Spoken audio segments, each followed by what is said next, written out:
Hello class, my name is Katherine Michaels and I am presenting to you my behavior change audiovisual reflection. I have noticed the increasing habit of hitting the drive-thru on a more regular basis during school semesters. Obviously this is a costly habit, financially and physically. It may be easy and convenient when juggling 18 credit hours, commuting over an hour one way along with school and 40 hours at work. Thus, I ultimately wanted to invest more positive energy into a healthy lifestyle and strive to eat out only once per week.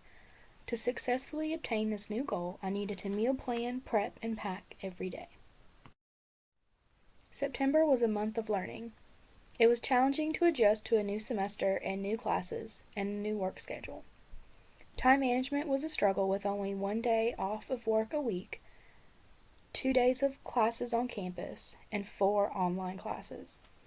My first week of meal planning was a success, although I found it took almost an entire day to make a grocery list, go to the grocery store, unpack at home, cook 5 days of meals, package them, and then clean up. I found simpler packing of sandwiches was so much easier. Eating out mostly happened for occasions, such as my sister's birthday.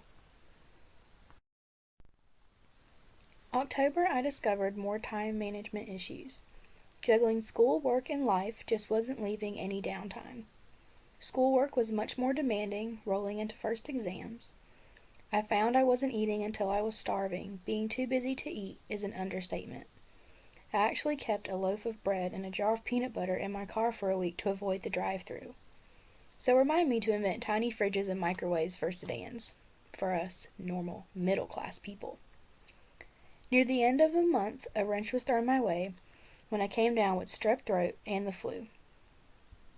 Ginger ale, crackers, ibuprofen, chicken broth, and amoxicillin were my BFFs for 5 straight days.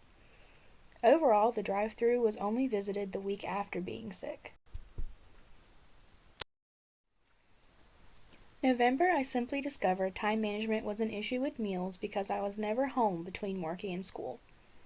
I found my morning routine of grabbing an orange, a bottle of water, and a pack of gum to hold me over all day until I found myself home in the late evenings. Unfortunately, I chose a dangerous habit of not eating to avoid a drive-thru. I was trying to stay focused on my behavior change.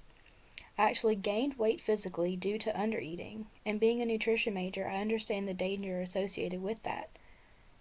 This behavior contradicts the positive energy into a healthy lifestyle, which was my main overall goal, although I successfully did not hit the drive-thru for meals. Thanksgiving, I say, why don't we allow this at least once a month for educators and students? That magical 4-day weekend of great food, family, and sleep was the rejuvenation I needed to refocus for finals. Overall, I found I needed more time to focus on me, and the only way to do that was to create more time for myself. I quit that draining job. I found it did not aid in my well-being or education.